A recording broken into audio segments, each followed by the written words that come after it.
যথারীতি সন্দীপ ঘোষের মিসেস সঙ্গীতা ঘোষ আমাকে ওপর থেকে বলছেন নায়িকা সকালবেলা গাড়ি নিয়ে বেরোচ্ছে, গাড়ি চালাতে জানে না। আমি তখন গাড়িটা রেখে বললাম আমি গাড়ি চালাতে জানি না, ঠিক আছে, কিন্তু আপনি কি গাড়ি রাখতে জানেন? রাখাটাই তো ঠিক হচ্ছে না। আপনি একটা সাইড করুন অথবা আপনি একই লেনে চলে আসুন। তা এইটা ওনাদের পছন্দ হয়নি এবং এক কথায় দু কথায় চার কথায় পাঁচ কথায় ওনারা উল্টো পাল্টা কথা বলছেন। আমার মনে হচ্ছে ওনার সাইকো প্রবলেমও নিশ্চয়ই থাকতে পারে, না হলে কোনো প্রতিবেশী মানুষকে হঠাৎ করে ভিখিরির বাচ্চা, এখানে ভিখিরির বাচ্চাদের সাথে কথা বলেন, এই শব্দটা তো আমরা কোনো প্রতিবেশীকে জীবনে বলতে। আরজিকর দুর্নীতির তদন্তে প্রাক্তন সুপার, ফরেনসিক বিভাগের অধ্যাপকের বাড়িতে সিবিআই। আরজিকর মেডিকেল কলেজে দুর্নীতির অভিযোগের তদন্তে নেমে রবিবার সকাল থেকে তল্লাশি শুরু করেছে সিবিআই।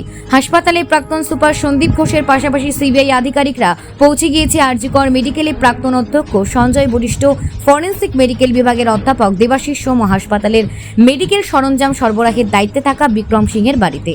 সূত্রে খবর, হাসপাতালের প্রাক্তন ডেপুটি সুপার আক্তার আলীর দেওয়া তথ্যের ভিত্তিতে তল্লাশি চালাচ্ছে সিবিআই। আরজিকরের মেডিকেল দুর্নীতি সংক্রান্ত তদন্তভার গত শুক্রবার সিবিআইকে দিয়েছে কলকাতা হাইকোর্ট। বিচারপতি রাজশ্রী ভরদ্বাজের নির্দেশে শনিবারই এফআইআর দায়ের করে তদন্ত শুরু করেছে সিবিআই। আর তারপর দিন সকাল থেকে একাধিক জায়গায় তল্লাশিতে নামলো তারা। এদিন সকালে সন্দীপ ঘোষের বেলেঘাটার বাড়িতে পৌঁছে যান গোয়েন্দারা। প্রায় 1.5 ঘন্টা অপেক্ষা করার পর সন্দীপবাবুর বাড়িতে ঢুকতে পারেন তারা। একই সঙ্গে সঞ্জয় বরিষ্ঠের অ্যান্টলির বাড়িতেও যান তারা। সঞ্জয় বরিষ্ঠ আরজিকর হাসপাতালে মৃতদেহ পাচার, টাকা নিয়ে পাশ করানো, হাসপাতালের দোকান বেআইনিভাবে ভাড়া দেওয়ার অভিযুক্ত। একই সঙ্গে কেষ্টপুরে হাসপাতালে ফরেনসিক সায়েন্স বিভাগের অধ্যাপক দেবাশিস সোমের বাড়িতে দেখা যায় সিবিআই গোয়েন্দাদের। হাসপাতালে আসা বেওয়ারিশ দেহ পাচারের অভিযোগ রয়েছে তার বিরুদ্ধেও। এছাড়া হাওড়া শালকিয়ায় বিক্রম সিংহ নামে এক ব্যবসায়ীর বাড়িতে পৌঁছে যান গোয়েন্দারা। তার বিরুদ্ধে হাসপাতালে মেডিকেল সরঞ্জাম সরবরাহের দুর্নীতিতে যুক্ত থাকার অভিযোগ করেছে আক্তার আলী।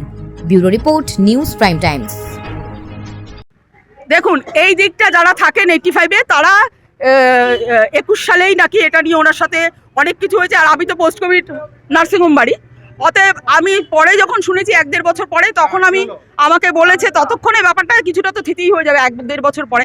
তবে আমি একটা বলবো যে ওনার তো এইটুকু মাথায় রাখা উচিত যে একটা যদি বিশাল জেলের মতো পাঁচিল কেউ দেয়, তাহলে তার পাশের বাড়ির মানুষের তো আলো হাওয়া গার্ড হয়ে যাবে। উনি বলতে পারেন যে পাশের বাড়ির লোকের সাথে আমার সৌহার্দ্যপূর্ণ আচরণ নেই, সেই কারণে আমি অত বড় পাঁচিল দিয়ে নিজেকে আমি সিকিউর করছি। কিন্তু সিকিউর করার জন্য তো ছোট পাঁচিল দিয়ে গ্রিল দিয়ে দিলে আলো হাওয়াটা পাস করে, আর উনিও কি হলো সিকিউর থাকলেন, তা সেই ব্যবস্থাটা করতেই পারছেন। কিন্তু উনি যে কোনো কারণে উনি যেটা করবেন সেটা করবেন, এরকম ব্যাপারটা ওনার মধ্যে ছিল এবং সেটা আমি অন্য মানুষদের থেকে জেনেছি। এখানে এই ড্রেনেজ সিস্টেমটা দখল করে নেওয়ার জন্য তো জলও তো জমে যায়। হ্যাঁ, জল তো জমে এবং আমি নিজে 7-8 মাস আগে আমাকে এই বাড়ির লোকেরা ডেকেছিল যে ইন্দ্রাণীদি এরকম কাণ্ড হচ্ছে, একটু দেখে যাও তো। আমি তখন সন্দীপ ঘোষকে বলেছিলাম যে আপনার র্যাম্পের মতো করেছেন, আপনি নিজে গাড়ি বের করছেন, ভালো কথা, আপনার জল যাচ্ছে, ভালো কথা, আপনি ঢেকে রেখেছেন, ভালো কথা, কিন্তু পাশের বাড়িতেও একটা সাইডে বাঁধের যে জায়গাটা দিয়েছেন ওখানটা একটা গ্রিল দিন, যাতে লোকগুলোর অন্তত জলটা পাস করে। কারণ ডেঙ্গুর উপদ্রব কলকাতায় আমরা সবাই জানি, সব জায়গায় জল যদি একটা জায়গায় এসে দাঁড়িয়ে যায় আপনার জন্য, এই মানসিকতাও তো থাকতে হবে যে আমি প্রতিবেশীদেরও যাতে কোনো মানে অসুবিধা না হয়। ওনার প্রতিবেশী দুজন নাকি এখানে ওনার অত্যাচারে থাকতে পারেনি, শেষ পর্যন্ত চলে যেতে হয়েছে। সেটাও আমার শোনা কথা, কারণ আমি বললাম ওই টাইমটা একদম ভাইটাল টাইমটায় আমি হসপিটাল, নার্সিংহোম বাড়ি হসপিটাল। এটা ঘটেছে? হ্যাঁ, এটা ঘটেছে, কারণ তাদের সাথে, তাদের বাড়িতে ছেলে ছিল, তাদের সাথে সন্দীপ ঘোষের রেগুলার বেসিসেই নাকি গন্ডগোল হতো। সবটাই আমি অ্যাকচুয়ালি পরে শুনেছি।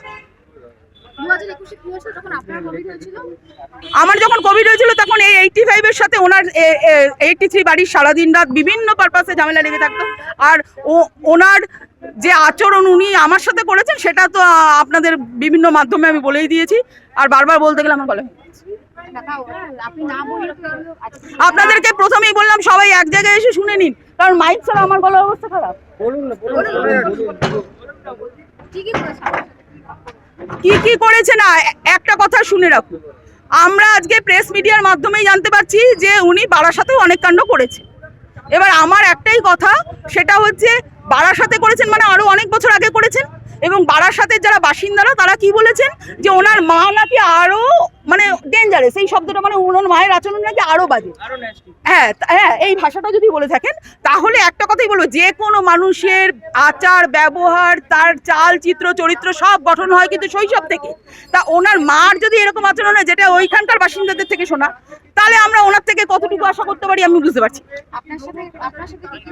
হ্যাঁ, আমার সাথে কি হয়েছে, আমি তো এই বাড়ির, আমি তো এখানে জন্মেছি, আমি এখানে আমার ফোর হুইলারটা নিয়ে সকালবেলা, আজকেও যেমন সকালে ছিলাম না, আমি সকালের দিকে বেরোই, আমি 2-4 ঘন্টা পরে আসি ফোর হুইলারটা নিয়ে, কারণ আমি এই এলাকায় একটু ফোর হুইলারটাও জ্যাম হয়ে যায়, আর আমার নিজেরও পিছে পিছে পিছে পিছে না না আপনি বলুন না। হ্যাঁ, তারপরে ফোর হুইলারটা আপনি বলুন। ফোর হুইলার নিয়ে